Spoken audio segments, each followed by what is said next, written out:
shambulio la kudhuru mwili dhidi ya mwanamke wa Tanzania ndugu Sigalada Mligo, mwenezi wa BAWACHA, lililopelekea maumivu hadi kufikia hatua ya kulazwa, ni unyanyasaji, ni ukandamizaji na uonevu dhidi ya mwanamke, jambo ambalo ni baya sana, na UWT tunalipinga kwa nguvu zote na kukemea vikali.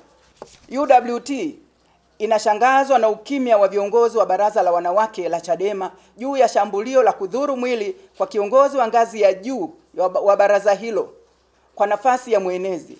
Kutokemea matumizi ya nguvu kwenye tofauti ya kisiasa ndani ya chama hicho ni dalili ya uoga dhidi ya mfumo dume wa chama cha Chadema.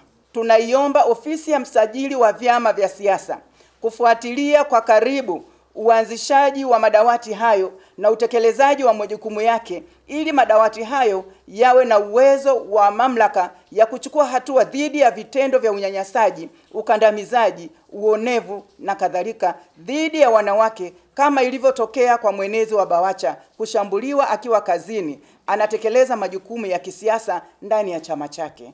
Tunatoa wito kwa Jeshi la Polisi mkoa wa Njombe kuendelea kumsaka mtuhumiwa na kumfikisha kwenye vyombo vya sheria.